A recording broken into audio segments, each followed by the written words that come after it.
And good evening, everyone. I'm joined here by my colleague Ruth Murren, and we're going to be talking about making error correction fun. I've just opened the chat, so everyone's welcome to put comments in there. We'll be asking for a little bit of feedback during during the session. Um, as always, you will receive a certificate of participation and a webinar handout in the next few days. We'll try to send it out tomorrow. But if you don't receive it by, let's say, midday on Monday, check your spam and email us at formazione@mlaworld.com. And I'll get that out to you if it's missing. Okay. But we do send it out automatically to everyone who is registered here. And all the information from the slides and a lot more. We have a lot of links in there. So please have a look at that. And with that, I'll pass over to Ruth, who's going to give us a little bit of an introduction.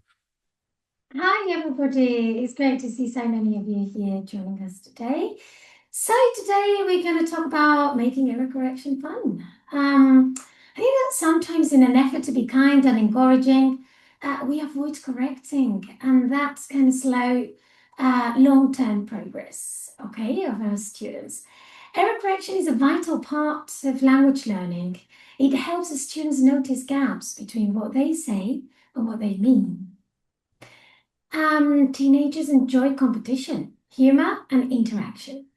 So we can use games, team points, funny examples, and self-correction challenges to turn mistakes into learning opportunities. And making error correction fun increases motivation and confidence. So fun correction lowers that anxiety and embarrassment. And teenagers are more willing to speak and attempt complex language in English. Also, we can enhance memory. When correction feels like a game or a challenge, students remember the correct form more easily than when it's just a simple error correction that we put out there. Yeah, I think what we want to make underline today is that we want to make this fun. So we want to really, correcting an error shouldn't be something that students fear, okay, and therefore they're more likely to speak in class to risk these errors, I think. Okay. Let us know in the chat how you correct errors. Do you have some methods and times when you do it, ways of doing it? Let us know in the chat, and we'd like your ideas too. We always have some objectives. So by the end of this session, we hope you'll be better able to decide which mistakes to correct and choose the best moment to correct them in class. We want to create a more student-centered classroom by encouraging peer correction and self-correction, and encourage students to speak and take risks in English with games that turn mistakes into learning opportunities. So, these are going to be fun games, but I think they're going to be things that like you can use instead of just going through all the errors of the students in the class or at the time. They won't even notice. Okay, they'll be learning something. Okay, and it'll be directed at the things that you've noticed during their previous lessons or the lesson itself. So, one question or like an issue we really should consider is what to correct. Okay. So error correction is essential, but knowing when not to correct is equally important. Okay. So things not to correct are minor errors that students are going to self-correct. So, we don't want to come down on them when they make a minor mistake that they probably realize they made it anyway. Okay. Some errors that don't affect understanding. So particularly at low levels, obviously at high levels, students really want this feedback, but at low levels, probably best to, get them to risk these things when they're really at their limits. Okay. And you don't want to correct too many errors at once. Okay. So that can really overwhelm learners. Excuse me a moment. So, when do we correct errors? We want to correct them when they're repeated or systematic, okay? When they cause confusion or misunderstanding, so we can't understand what they're saying, okay? And when they relate directly to the lesson aim or the target language. So, if we're teaching a particular grammar point or we're looking at pronunciation of a certain thing, then we obviously will be less tolerant of errors in that part, whereas you might be more tolerant of errors in other parts or other grammar points or pronunciation things if that's not the focus of the lesson. And again, you could leave that for another time. Okay. Keep in mind that there is usually a trade off between accuracy and fluency. So during fluency focus stages, you can tolerate errors that do not impede communication. These errors can be dealt with later without discouraging students. So as you can see, we have that sort of balance between the accuracy and the fluency there. Okay. And with what to correct comes when to correct. Okay, so there's two real main moments when error correction can be effective. As you might have guessed, it can be now or it can be later. So immediate correction is really useful when the error is likely to spread to other students. So, if it's something that you've noticed, it's part of the target language, it's best to get that correction in early so that other students don't, maybe they're going to say something correct. They hear the person say something incorrect, and so they actually go to the incorrect, okay, because they have heard the other student not be corrected. Okay. And again, a quick intervention can really prevent repeated mistakes. And again, it can sort of, if it particularly related to the target language. Okay. And you know, if you're going to do this immediate correction, we try to keep it brief, non-intrusive. We don't want to distract from the progress of the lesson. Okay, there's plenty of time later to be a bit more structured about it, and we want to avoid discouraging students who take risks or complex language. Okay, delayed correction. Okay, so it's best during fluency focused or communicative activities. So, okay, in these sort of things where we've got the students speaking, okay, when they're communicating with each other, that's when we might want to leave it to a bit later. Okay. So these sort of interruptions, okay, in that case, you can delay it because the interruptions can really break the flow and they can reduce the student's confidence. So they won't really risk this. It might break their fluency, right? And they can be addressed later. So these sort of things, these errors can be addressed later in the lesson with maybe one of the things we're going to suggest today, or even you could plan a whole lesson around it, okay, about some of the things you've noticed. So it's always a good idea, I think, to keep a note, whether it's a mental note or on paper or on a device, of the errors you're noticing in the class, because it's very easy to forget what they were by the time you come around to the error correction. Okay. And again, correcting later allows the feedback to be shared with the whole class and not aimed at individuals. So that way, the student who maybe made the error, okay, is not brought in front of the class and shamed, let's say. Okay, I'm sure we wouldn't do that anyway, but some students can be very sensitive, and it might be best to not draw attention to the other students who it was. I'm sure the student who made the error is probably aware of what happened. Okay. I think one of the most important things with error correction is that our students are expecting to be corrected. Okay, so it's our job in each and every lesson. We need to do a little bit of error correction in the lesson, and we don't, as you mentioned earlier, we don't want to prevent them from speaking. We don't want to prevent them from working on their fluency, feeling confident. But we want them to become more confident with their language and reassure that they're doing it well. Okay, and that's why we've put some games here. We've put them together so that you can actually make it fun, make it parts of the lesson, include them in the lesson, make them shorter or longer based on how much you need to correct, what your lesson aim is. So it all depends on the lesson, but here are the tips to make it possible in each and every lesson. Okay, we had a comment just before about self-correction.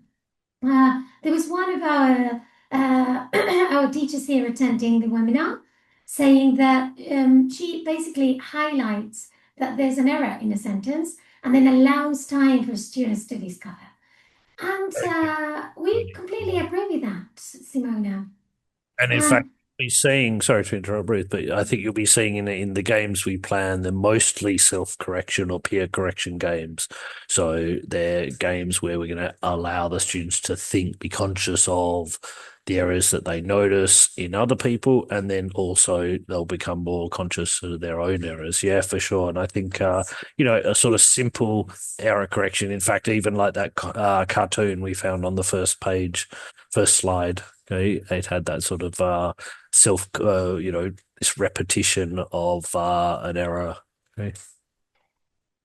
And basically what we want is to turn mistakes into communicative discourse.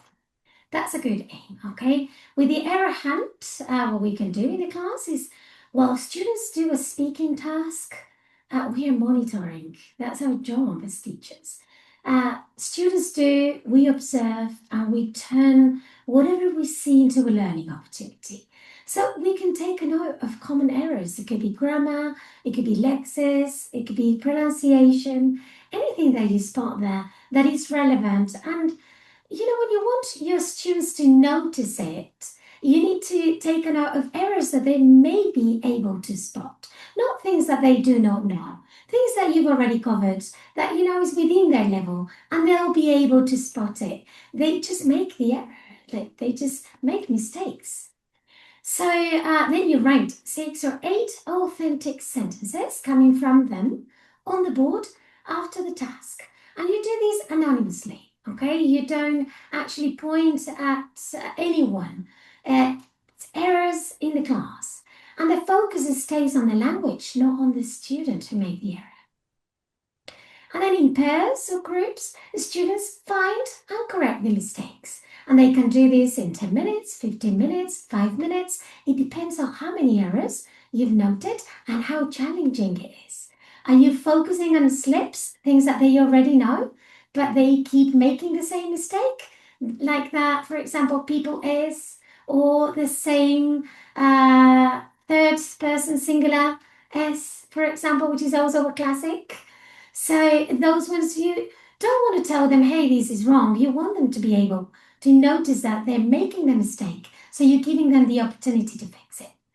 And then once you've done that and they've corrected their mistakes in their teams, they've discussed different options and they've refreshed the grammar, the lexis, the pronunciation they already know. As a whole class, you do that feedback with that reformulation and it all comes with them, but you're reassuring that what they discovered is actually right. And if it's not, then you are diagnosing that your students may not know something that you need to focus on in the next lesson. You can turn this into a time challenge to increase excitement. So you put 4 sentences on the board and then you give them, okay, you've got 6 minutes. And then you time it, and the team that does it faster wins something extra time. They win to decide on a song. They can get plenty of rewards. Yeah, I think there's one of the things that kids love this sort of competition element of it, and also the idea of having a time limit. I think that always adds to the excitement. If you have a interactive whiteboard or you're teaching online, then you can always put a countdown on there too. That's really easy to do, or even if you've just got a display in the classroom. Another thing we can do is error correction race. Okay. And this is a way to practice accuracy with energy and teamwork. Okay. So how do we run it? Well, running is actually the thing we're doing in this. Okay. So you prepare some sentence strips with common learner errors and place them around the room. Look, to be honest, this could be even sentences that you've written down during the class. You could even incorporate that in. It could be like a Friday activity that you do with all the errors that you've noticed during the week. Okay, something like that. A light-hearted thing where at the end of the week they get to play something. But instead of just having something just totally light-hearted, now you actually get to incorporate this fun and error correction into the class. Okay, so you get the students sitting in groups. Okay, and then there's one student who is a runner I guess, out of health and safety, I guess we maybe make them a walker. Okay. But that person goes to the side of the room, reads the error, and comes back. Now, I generally have a rule that they can't speak if they're standing up, okay, so that they have to sit down and then talk to the students. That way they're not over at the edge of the classroom shouting to the students. Okay, which sort of defeats the purpose. It also gets them to use their memory so that they memorize the incorrect sentence, come back, explain it, and then they work it out with the other students. So, it could be a group of three, it could be even just pairs, even if you want. They could change every time if you want. Okay. And they have to write down the correct version, so work out what it is. Okay. And then you award some points for the correct answers and for the teamwork. Okay. And again, it's really good to sometimes put these students together. So two or more students, it's greater than just having one. You're drawing on them and their doubts. They say that it's often a group will be much more productive than any member of the group itself. Okay? And this sort of physical movement, it keeps people engaged and focused. Okay, so bingos. We've got loads of bingo cards that we use in English classes, but this is going to be a peer correction bingo. Okay. Again, we're encouraging noticing during the speaking. Okay, we're going to do this while we're doing speaking. So first thing is that we need to create two bingo cards, a set that is A and a set that is B with common mistakes. For example, here you go, more, better, those sort of examples, short in the card. Now we're going to split the class into two groups, A's and B's. And we're going to put them together. So A's are going to be on the left side of the classroom, B's are going to be on the right side of the classroom. And we're going to give them the A bingo card to A's and the B bingo card to B's. If you watch one of our previous webinars, you'll see that I had a link in one of the handouts for a site where you can make these bingo cards and even use them virtually. So that can be fun if you're allowing students to use their devices. Otherwise, they can be printed. Now, you've got A's on one side, and you have to divide those A students, into groups of three, okay? The same with B's, but don't mix A's and B's because they have different errors, okay? So then, in those smaller groups in A and those smaller groups in B's, they have to correct the mistakes that they see in the bingo card. And they have to correct it.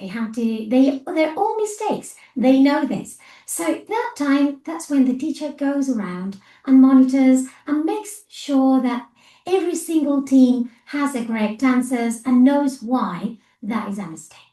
Do not mix A's and B's, because then, once they finish doing that, we're going to place one student A with one student B, okay? And they're going to do a speaking task. So we've got A, B, A, B, A, B all around the class. And then I generally set a timer because it makes it more fun. And I give them a topic to discuss, okay? So for example, city living versus countryside living. Advantages, disadvantages. And they've got 4 minutes, 3 minutes. It depends on the level, okay? And then they're going to be listening to each other for errors. So when the other student makes the mistake they have in their bingo card, they cross it out or they put a mark. So they've got that mistake. Now, once they hear one full line of mistakes completed by the other student, that's when they go bingo. And that means that everybody has to stop and then they have to explain why that is a mistake and what the correct version is. So, students are playing teacher. Students have a motivation to talk. Students have motivation not to make mistakes and pay attention, but they also have to keep talking. And this is a really good way to encourage peer correction without them feeling that the partner is correcting them. It's just a game, okay? One other game that we've actually talked about before, it can be known as correction auction, can be grammar auction, can be grammar casino, although you can use it for grammar or other parts of speech.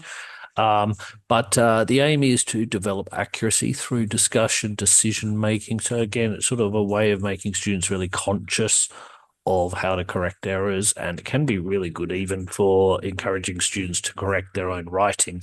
Okay. How to run it. So you prepare sentences you've heard from students during a speaking task. Again, these could be things that you've heard during the week. And what you want to do too is sometimes have some correct ones too, particularly ones that might be a bit unusual. Sometimes it can be worth it when something that's correct might seem incorrect. It's something that students have been saying incorrect. They think the incorrect is correct. Okay, so put students in teams of 4 and 5, give them a budget. If you want, you could even divide the class into two. Okay, but usually it works better with a little bit smaller so that students have a role in their group. Okay, give them a budget in the sense I say, here's £100. You just need to write this on the board, so it's not as if you're actually giving them money or even fake money. Okay. The students need to decide which students are correct and incorrect and bet for them. Okay, so if they say, for example, this sentence is incorrect, then they have to now say, okay, I will put on £50 that this sentence is incorrect. Whereas the other one may say, oh, I think £30 that it's correct. Okay, obviously they have a maximum and the minimum is the minimum number they have. Okay. If they bet on an incorrect sentence, not only do they have to bet it, okay, that it's incorrect, but they'll have to correct the sentence. They'll have to tell the student, the teacher, what the correct sentence is. So this is where the group gets together and decides together. And this can be really interesting because you can monitor and see what they're doing. Sometimes you have a bit of friction in the group, which is like fun friction. Okay. Because even if they've said it's incorrect, bet money if they don't give you the correct one, they still lose. Okay. And then you reveal the answers, award the money, and then you can play another round. Okay, so the teams go up and down, so you can have plenty of teams. Okay, if you're really interested in this, in the handout, I've got a link to our previous error correction webinar. So this is not the first time we've talked about error correction.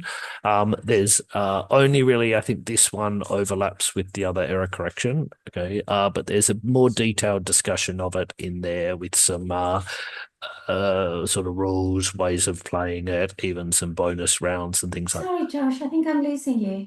Uh, Sorry?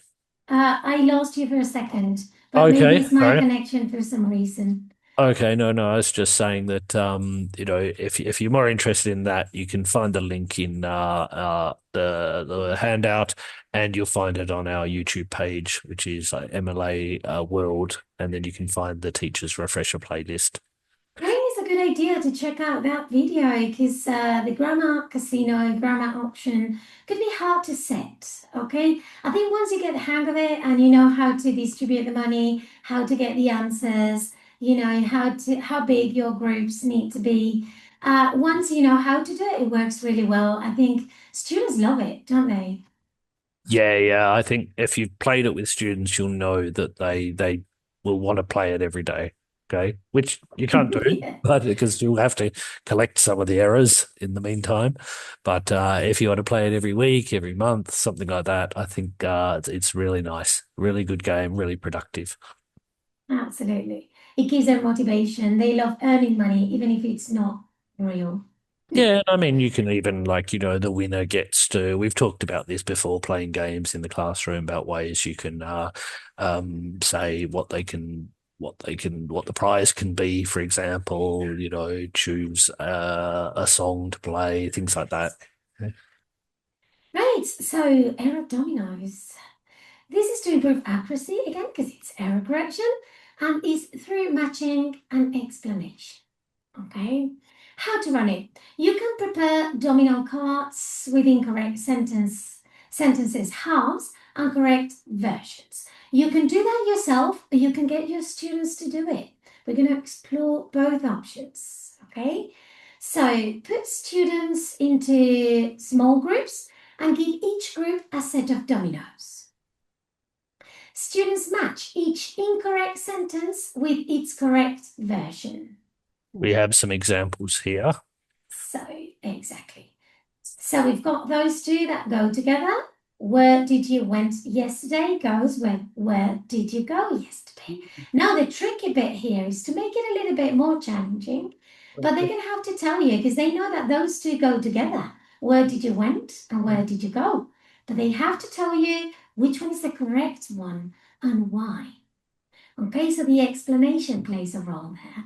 It really empowers the students to become confident with their knowledge of English. Okay, and then you play dominoes with them.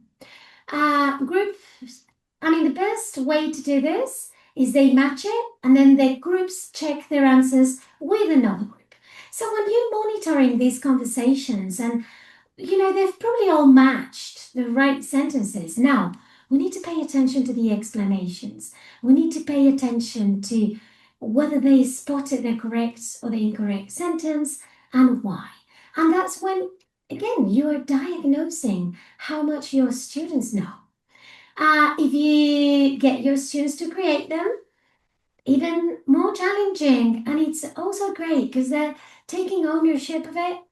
They're actually realizing of what's hard, what are the common mistakes that they usually make, and they can actually plan the domino parts, the domino tiles for the other teams.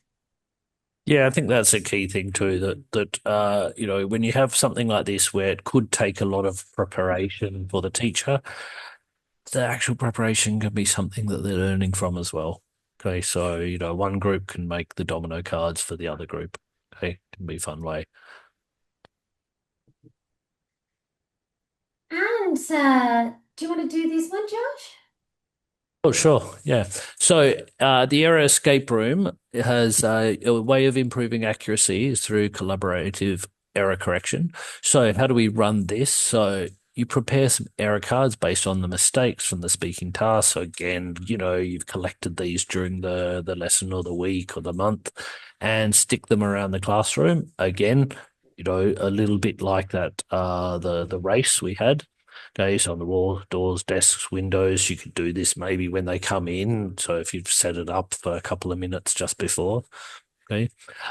Put the students in groups of 4 and give them a time limit to go around and write their answers.